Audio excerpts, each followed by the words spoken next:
Students, welcome back to Study Point. तो इस video में हम करेंगे BA fifth semester comparative politics की यूनिट 4। यूनिट 4 में आपके दो इंपॉर्टेंट क्वेश्चन हैं जिनको हम डिस्कस करेंगे। पहला है आपका राजनीतिक अभिजन का अर्थ क्या होता है, इसकी परिभाषा क्या होती है, ठीक है, और साथ ही साथ इसकी विशेषताएं। उसके अलावा राजनीतिक विकास क्या होता है। देखिए, राजनीतिक विकास क्या होता है ये आपका कंपैरेटिव पॉलिटिक्स और पब्लिक एडमिनिस्ट्रेशन दोनों के लिए क्वेश्चन इंपॉर्टेंट है, ठीक है। तो यहीं पर आप इसको कंप्लीट करेंगे क्योंकि कंपैरेटिव पॉलिटिक्स के बाद में नेक्स्ट एग्जाम आपका पब्लिक एडमिनिस्ट्रेशन का है, जिसके लिए आपको बहुत ज़्यादा टाइम नहीं मिलेगा। और ये जो PDF है ये आपको टेलीग्राम चैनल पे मिल जाएगी, वहाँ से आप डाउनलोड कर सकते हैं, पेज पर जाकर उसको ज्वाइन कर लीजिएगा। अब हम देखते हैं राजनीतिक अभिजन होता क्या है। तो सबसे पहले हम बात करेंगे इसके इंट्रोडक्शन की। राजनीतिक अभिजन एक आइडियोलॉजी है, एक ऐसा कॉन्सेप्ट है जिसमें राजनीति विज्ञान की आधुनिक और प्रमुख धारणाएं हैं, है ना। और इस धारणा को बनाया है प्लेटो ने और अरस्तु ने। मतलब अभी जो आपने प्रीवियस वीडियो में जो यूनिट 3 की वीडियो थी उसमें आपने पढ़ा होगा राजनीतिक आधुनिकरण ही क्या होता है, उससे जुड़ा हुआ ही आपका राजनीतिक अभिजन होता है। अब राजनीतिक अभिजन के अर्थ को समझने के लिए हम यहाँ पे कुछ परिभाषाएं देखेंगे। जैसे कि प्लेटो और अरस्तु ने कहा है कि शासन करने की जो योग्यता होती है वो केवल कुछ गिने चुने लोगों में होती है। जैसे आपने पढ़ा होगा अभिजात वर्ग क्या होता है ना, राजनीतिक अभिजन क्या होता है। अभिजात एलाइट ग्रुप आपने सुना होगा। एलाइट ग्रुप या एलाइट पर्सन्स उनको बोलते हैं जो मतलब लोग होते हैं जिनके पास सबसे ज़्यादा शक्ति होती है, फिर कह सकते हो सत्ताधारी जो वर्ग होता है उसी को क्या कहा जाता है, अभिजात वर्ग या एलाइट ग्रुप बोला जाता है। तो देखिए, प्लेटो और अरस्तु ने ये चीज़ डिफाइन की थी कि शासन करने की जो योग्यता होती है या जो गुण होते हैं वो सभी के अंदर नहीं होते हैं। कुछ गिने चुने व्यक्तियों में ये गुण पाए जाते हैं। बाकी जो जनता है वो केवल शासित होने के लिए बनी है। केवल कुछ ही लोग बने हैं जो शासन करते हैं। तो सिंपल राजनीतिक अभिजन कहे जाने वाले लोग वे होते हैं जो प्रत्यक्ष और अप्रत्यक्ष रूप से राजनीतिक व्यवस्था के संचालन और उसकी निर्णयकारिता को प्रभावित करते हैं, ठीक है। अब एक हम इसकी डेफिनेशन देख लेते हैं जो कि पेरेंटो ने दी है कि राजनीतिक अभिजन में वे सफल लोग आते हैं जो कि राजनीतिक व्यवस्था में सबसे ऊपर आ जाते हैं, ठीक है।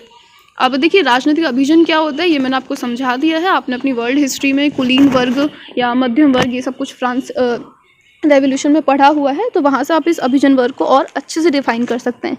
ये वीडियो केवल रिवीजन पर्पज से है, ठीक है।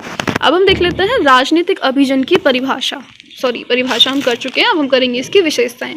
तो देखिए, इसकी विशेषताएं क्या होती हैं कि ये सत्ताधारी वर्ग होता है और जनसाधारण से काफ़ी अलग होता है। मतलब आप खुद ही सोचिए, कुलीन वर्ग या फिर जो ये अभिजात वर्ग है, काफ़ी कम लोग इसके अंदर होते हैं कि पूरी भीड़ में से या पूरी पॉपुलेशन में से कुछ चुनिंदा ऐसे लोग होते हैं जिनके अंदर वो काबिलियत होती है कि वो लोगों पर शासन कर सकें। अब कई बार आपने देखा होगा सत्ता में भी, जैसा कि हमने गृह युद्ध में भी पढ़ा था और जो आपकी ग्लोरियस रेवोल्यूशन थी उसमें भी इस चीज़ को देखा था कि हमारे पास बहुत सारे रूलर होते हैं बट वो उतने ज़्यादा कैपेबल नहीं होते हैं। बार बार हमें उनको चेंज करने की ज़रूरत पड़ती है या फिर उनका जो शासन पीरियड रहता है वो काफ़ी मतलब इफेक्टिव नहीं रहता, काफ़ी अप्रभावी सा नज़र आता है। कोई भी विकास उस समय देखने को नहीं मिलता है।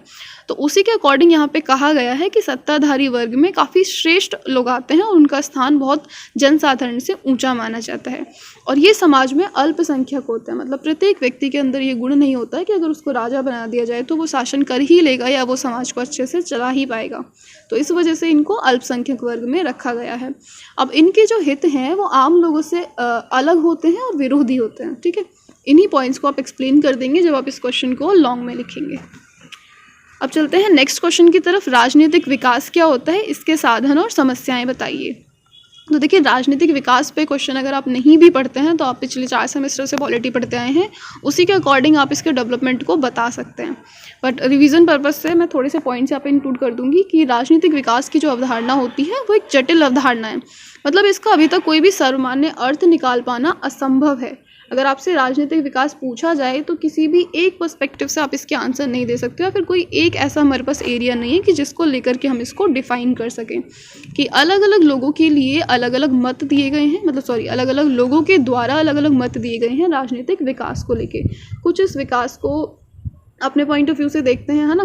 कुछ का मानना है ये अभी भी होती चलती प्रक्रिया है, ये एक डायनामिक प्रोसेस है। कुछ का मानना है कि ये स्थिर हो चुका है या कुछ ही क्षेत्रों तक सीमित है। कुछ मानते हैं राज्य और सरकारों का अध्ययन ही इसके अंदर आता है।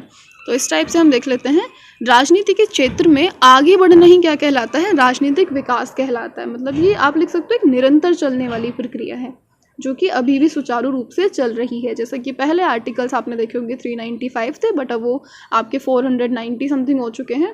तो इस अर्थ में यह प्रगति का एक सूचक है। इसे हम राजनीतिक परिवर्तन भी कह सकते हैं कि राजनीति में दिन प्रतिदिन होने वाले परिवर्तनों को ही राजनीतिक विकास कहा जाता है। अब यहाँ पे ऑमंड ने एक डेफिनेशन दी है कि राजनीतिक विकास जो होता है वो राजनीतिक संरचनाओं का अभिवृद्ध विभेदीकरण और विशेषीकरण या राजनीतिक संस्कृति का ही बढ़ा हुआ लौकीकरण है।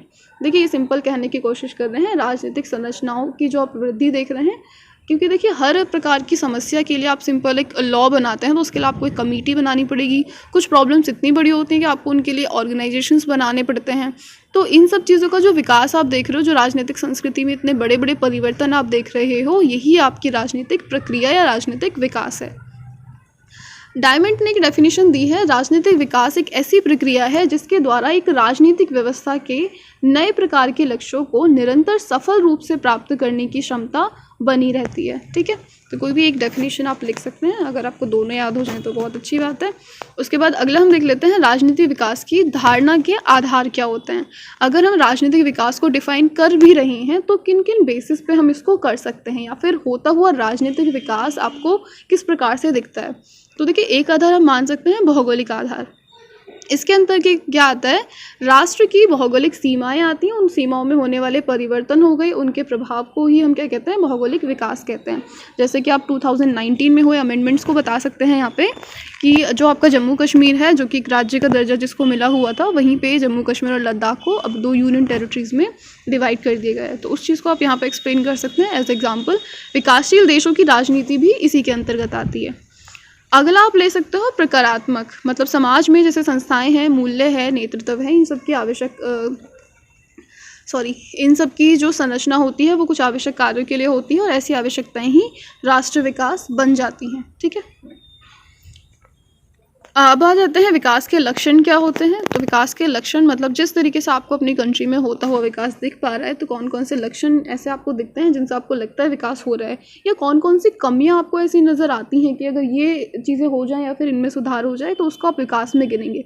तो वो लक्षण आप यहाँ पे बता सकते हैं। मैंने सिर्फ 2 ही पॉइंट लिखे हैं कि सामान्यता के प्रति सामान्य दृष्टिकोण और राजनीतिक व्यवस्था की क्षमता को ही विकास के लक्षण कहा गया है। अब कोई भी क्वेश्चन आप लिखेंगे, जब उसका इंट्रोडक्शन देंगे तो हर क्वेश्चन में आपको कंक्लूज़न भी लिखना है। मैंने सभी क्वेश्चंस में कंक्लूज़न इंक्लूड नहीं किया है, क्योंकि जब आप आंसर को पढ़ लेंगे, समझ लेंगे, उसी के अकॉर्डिंग आप किस कंक्लूज़न पे पहुँचे वो आप 2 से 3 लाइन में लिख देंगे। जैसे कि इसमें आप बता सकते हैं कि राजनीतिक विकास की जो व्याख्या है वो अलग अलग विद्वानों ने अलग अलग प्रकार से दी है, कुछ इसे आधुनिकीकरण से भी जोड़ते हैं। तो अभी आपने राजनीतिक आधुनिकीकरण पढ़ा था लास्ट यूनिट में, तो उसमें से आप चीज़ें यहाँ पर लिख सकते हैं। ठीक है, ये PDF आपको टेलीग्राम चैनल पर मिल जाएगी। मिलते हैं नेक्स्ट वीडियो में।